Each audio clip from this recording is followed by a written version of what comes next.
bagaimana Kemenkumham dan PPATK memastikan bahwa regulasi BO benar-benar mampu mengungkap pemilik manfaat yang sesungguhnya dalam struktur korporasi berlapis yang digunakan oleh konglomerat maupun entitas offshore.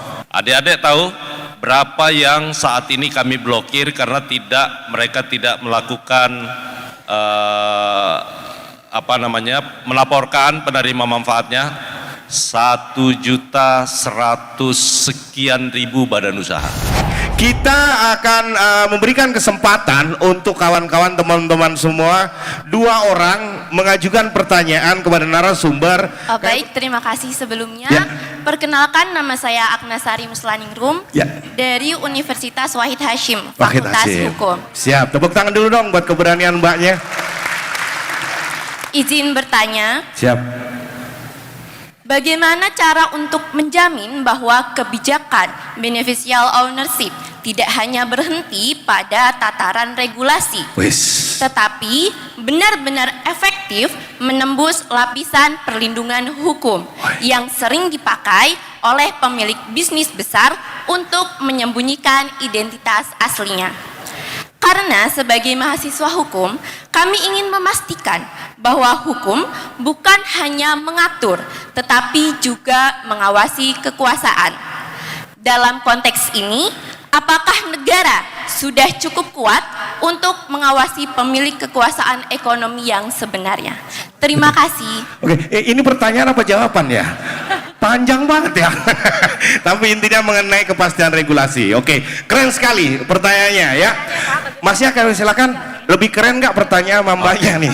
Oke, udah siap? Sebelumnya terima kasih atas kesempatannya, Mas. Siap. Bapak Ibu di depan, sebelumnya perkenalkan, nama saya Maulana Putra Alamin. Di sini saya bukan dari jurusan hukum, saya dari jurusan rekayasa perancangan mekanik atau teknik mesin, terapannya di Undip lebih tepatnya. Nah, di sini mungkin saya ada beberapa ada pertanyaan. Pertanyaannya seperti ini. Dalam konteks implementasi beneficial ownership di Indonesia yang saat ini masih sangat bertumpu pada self-declaration dan belum mengadopsi verifikasi forensik lintas yurisdiksi.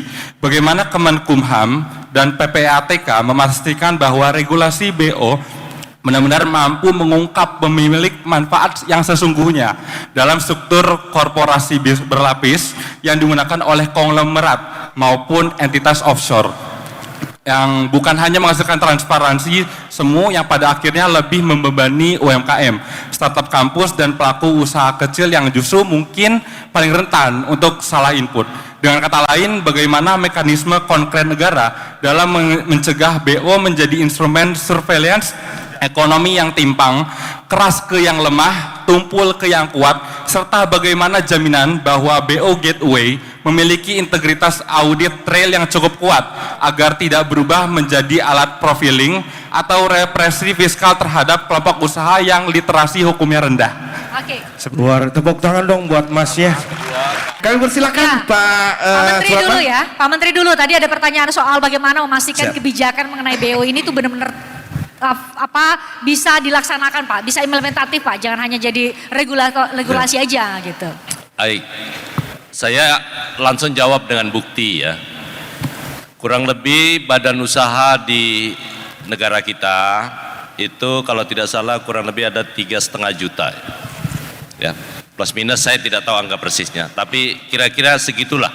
Perseroan, persekutuan, perkumpulan, yayasan dan lain-lain sebagainya. 3,5 juta. Adik-adik tahu berapa yang saat ini kami blokir karena mereka tidak melakukan melaporkan penerima manfaatnya?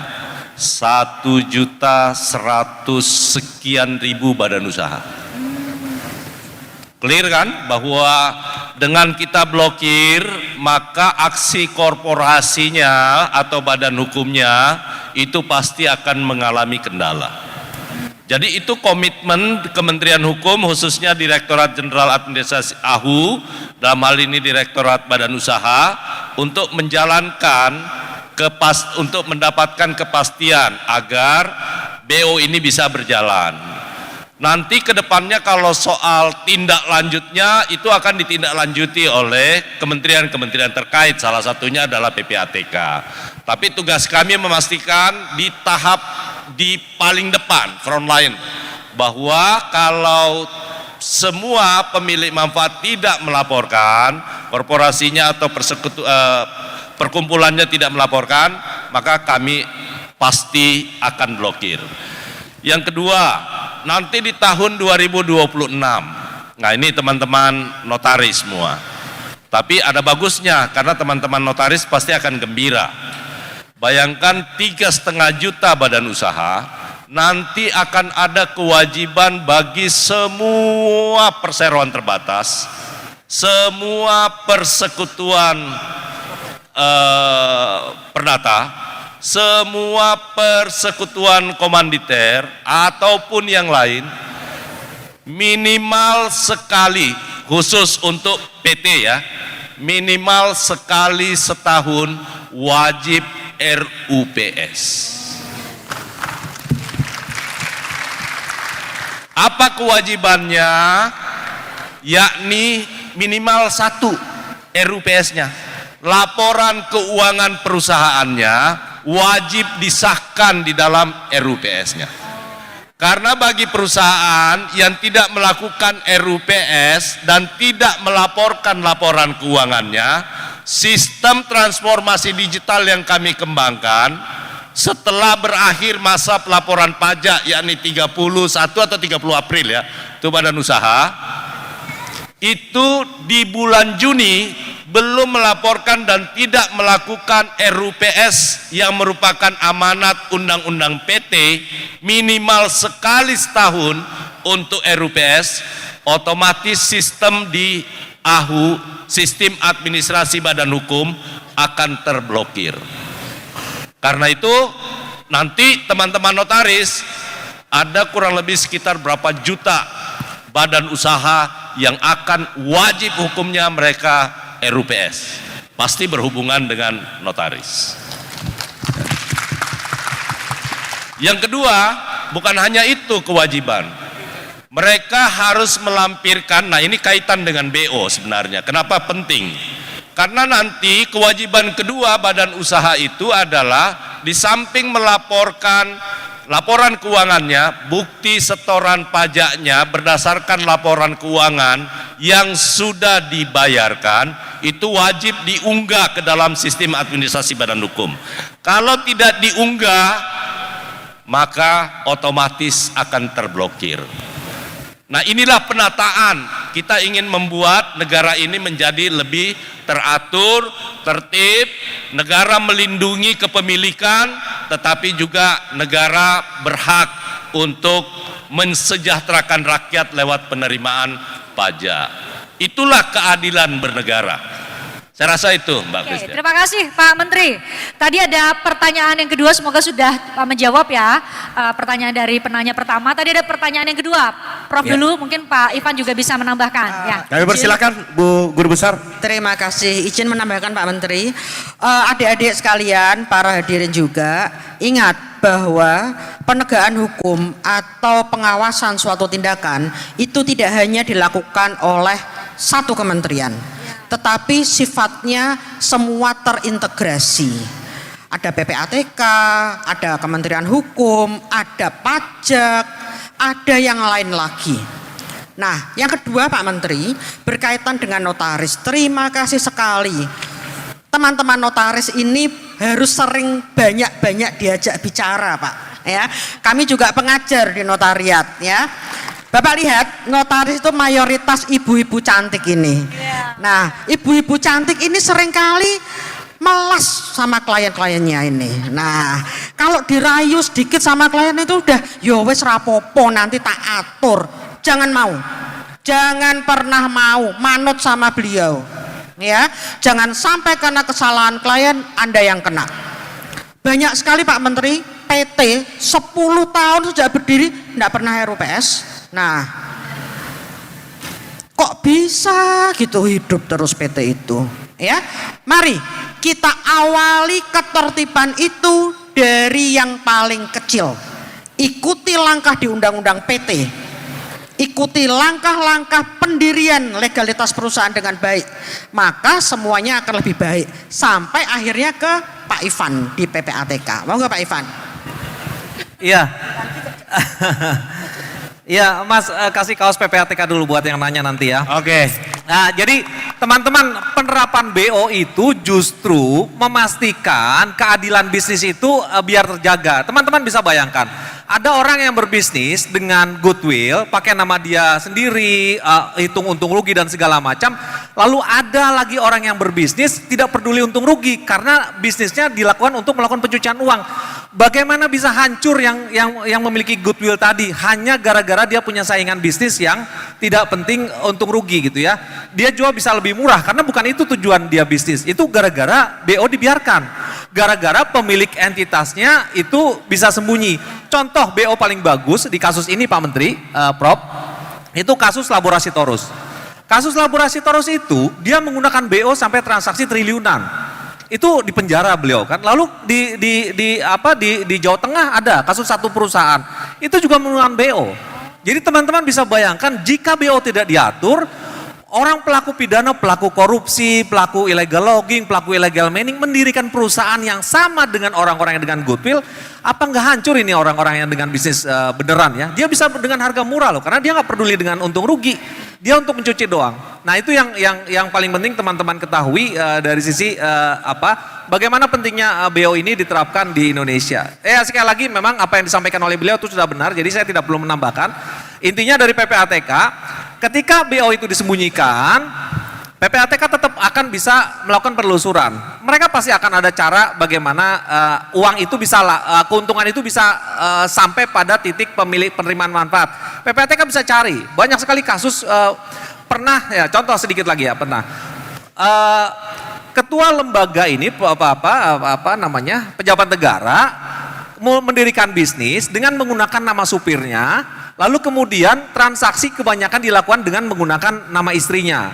Kita pikir istrinya adalah BO. Ternyata istrinya pun dikendalikan oleh suaminya yang merupakan pejabat negara. Ini kan merusak. Kalau ini dibiarkan sangat merusak kan. Ya itu yang pesan yang ingin disampaikan dalam konteks podcast ini. Mungkin itu Mbak. Mas. Siap. Terima kasih, kebalikan sama saya yang dikendalikan oleh istri ya. Pejabat-pejabat yang tadi itu kebalikan nasibnya. Betul Mas sekali. Akbar, ya. Jadi paham semua ya bagaimana pentingnya, karena mungkin yang sering beredar di sosial media itu kalau ada ini postingan-postingan misal di Jogja, di Semarang, banyak bisnis-bisnis yang mereka itu sepi tapi buka terus. Kafe kelihatan sepi tapi buka terus, tapi kemudian clothing. Tahun-tahun gitu Nah ya, itu memang bukannya menuduh, patut juga dicurigai itu satu untuk pencucian uang seperti itu ya. Kalau ada itu misal punya ini, kalau tadi kan kita melaporkan karena kita terlibat di dalamnya. Kalau misal nih Bapak mohon izin, kita mencurigai nih, ini kayaknya cucian uang, kita bisa lapor nggak nih? Nah, bisa ya, lapor tidak sporadis begitu tuh. Ya gimana ini kan? Misalkan kita mencurigai nih, kan banyak kita lihat ya teman-teman, ini kafe sepi terus tapi buka terus. Nah itu misal kita mencurigai itu gimana kita? Aduan masyarakat ada nggak? Saya sedikit Pak Menteri izin, Prof. Saya kasih contoh. Ada temuan PPATK mengenai toko bunga. Toko bunga ini dari Januari sampai Desember itu transaksinya rata terus. 1 miliar terus. Mau Thanksgiving, mau Lebaran, mau Natalan segitu. Ternyata itu dipakai buat melakukan pencucian uang. Kita punya toko bunga yang beneran, begitu Lebaran naik transaksinya, begitu Natal naik transaksinya, begitu hari tenang ini segala. Nah, yang model begitu tuh banyak juga. kita Banyak ya. Mas. Ya. Oke. Mas Akbar tadi nyebut-nyebut soal notaris nih. Mungkin Pak Menteri punya pesan juga kepada Bapak Ibu notaris yang juga hadir di sini ada? Nah, ini banyak Notaris Pak. ya. Banyak Pak. Tadi Prof singgung tadi notaris ya. Sekaligus ini bagian dari edukasi dan sekaligus sosialisasi. Saya mewakili teman-teman di Direktur Perdata yang berhubungan. Satu, saya pastikan sejak saya menjabat sebagai Menteri Hukum, satu yang saya pastikan, kita akan memperkuat organisasi profesi notaris.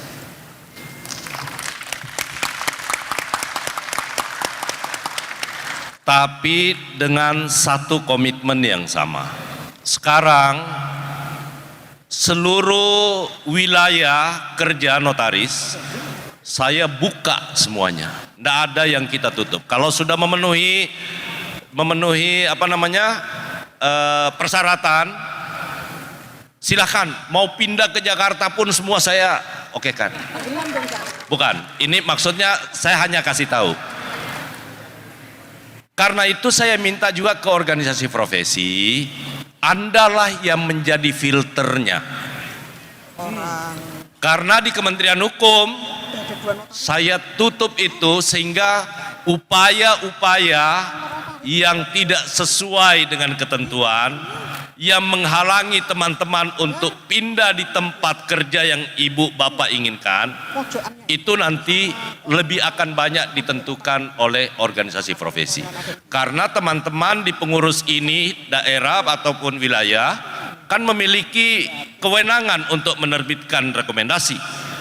Saya berharap jangan dipersulit anggota, karena Kementerian Hukum tidak akan pernah mempersulit itu. Ya, itu yang saya maksudkan. Tapi silahkan teman-teman Ikatan Notaris Indonesia mengaturnya, karena teman-teman yang lebih tahu menyangkut soal berapa kebutuhan di wilayah 1, 2, dan 3. Itulah upaya-upaya perbaikan yang kami lakukan, ya. Jadi yang kedua saya ingin menyampaikan, mungkin sekarang ada kesulitan, ya, kesulitan untuk mengakses dan lain-lain sebagainya. Yang kedua juga menyangkut soal registrasi ulang yang sempat kemarin ribut, hampir seluruh Indonesia protes. Ya. Tujuan registrasi ulang itu semata-mata melindungi teman-teman. Mohon maaf, saya harus bilang apa adanya ke teman-teman notaris semua. Begitu saya menjabat sebagai Menteri Hukum dan HAM, walaupun dalam waktu singkat, saya menemukan banyak sekali kejadian notaris yang sudah meninggal dunia masih membuat akta. Ya, saya tidak tahu seperti apa, gimana passwordnya. Kebijakan kita ke depan untuk keamanan teman-teman semua, itulah pentingnya registrasi ulang. Bahkan saya minta ke Direktur IT, Dirjen AHU, dan juga Direktur Perdata, nanti kita akan gunakan face recognition, ya, face recognition, untuk tahu bahwa yang membuat akte itu bukan orang lain, memang notaris yang bersangkutan, sehingga mencegah kemungkinan timbulnya kasus-kasus yang bisa disalahgunakan oleh orang lain. Very simple, tidak ada persyaratan yang lain. Daftar kembali, daftar IP address-nya, kemudian ada 1-2 persyaratan, tidak akan memberatkan, tidak ada pemeriksaan kesehatan, tidak ada pemeriksaan ini dan itu dan sebagainya. Kecuali bagi mereka yang mau perpanjangan masa jabatan karena ada keputusan Mahkamah Konstitusi, ya kan? Itu pasti akan kita lakukan permintaan terkait dengan pemeriksaan kesehatan. Saya rasa itu tambahannya, Mbak Prisi. Baik, terima kasih Pak Menteri. Terima kasih Bapak. Dan kita juga terhubung dengan penanya yang online, ya, yang mungkin sibuk nggak bisa hadir di sini, ya. Kita langsung terhubung dengan, halo, silakan. Bisa nggak ditampilin? Halo Mbak, halo, Oke, lagi di kosan, sendirian. Halo, halo, dengan siapa? Audionya mungkin belum bisa dengar suara kita kali ya. Halo Mbak, Mbak lagi live TikTok nih. Halo.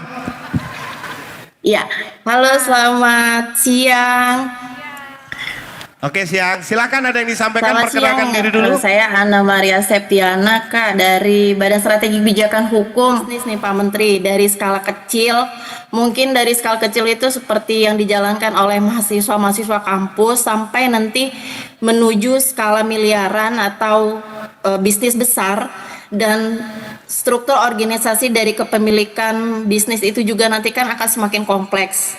Nah, pada titik mana nanti suatu perusahaan atau bisnis itu perlu menetapkan mekanisme BO ini yang jelas dan kompleks. Itu aja Pak Menteri butuh masukan dan arahannya untuk kami semua. Karena mungkin dari teman mahasiswa atau teman-teman dari Kementerian Hukum juga atau dari keluarga kami kan juga misalnya punya bisnis. Mungkin itu aja Pak Menteri, terima kasih. Untuk panitia juga terima kasih. Assalamualaikum, selamat siang. Loh, Mbak ini mau dijawab, jangan pamit dulu. Oke, Saya grogi. kami persilakan Bapak dengan Ya, Pak Menteri tadi soal pertanyaannya adalah apa di skala perusahaan seperti apa sih wajib untuk laporin BO Ya, itu? oke. Nunggu gede dulu nggak? Ya seharusnya sih semua dimulai dari yang pertama. Begitu badan hukumnya didirikan sebaiknya kan harus dimulai dari akta dan lain-lain sebagainya itu. Pokoknya kita membangun kejujuran itu mulai dari pada saat bukan lihat besar kecilnya. Tapi yang penting adalah benar-benar data yang tersaji itu apa adanya. Saya rasa itu ya. Oke. Nah, Prof mungkin mau nambahin, Prof. Kira-kira mungkin ada saran? Enggak, sudah benar itu. Ya, Dari awal sudah harus bukan, transparan. tadi kan juga dari BSK, ya dari BSK. Nanti kita berharap malah nanti dengan kepala BSK, karena ini badan strategi kebijakan ini tidak semua kementerian miliki Pak Ivan, ya. Kita punya Ibu di kementerian, alhamdulillah Kementerian Hukum itu punya BSK. Nah semua sekarang kebijakan-kebijakan yang kami keluarkan di Kementerian Hukum itu semuanya pasti atas rekomendasi dari Badan Strategi Kebijakan dari Kementerian Hukum. Jadi Menteri Hukum tidak pernah suka-sukanya mengambil kebijakan tertentu. Kita semua rumuskan bersama, kita ambil keputusan untuk kepentingan bangsa dan negara maupun untuk nama baik Kementerian Hukum. Oke, terima kasih. Berikan tepuk tangan untuk jawaban yang Pak lugas dan Menteri. tuntas. Terima kasih. Terima kasih sama-sama. Sama-sama. Oke, teman-teman semuanya masih semangat, tepuk tangannya dulu dong. Jadi sedikit banyak sudah paham ya mengenai beneficiary ownership tadi, dan tentunya paham bagaimana langkah-langkah dalam pendirian sebuah perusahaan mulai dari kecil hingga menjadi gede dan struktur perusahaannya.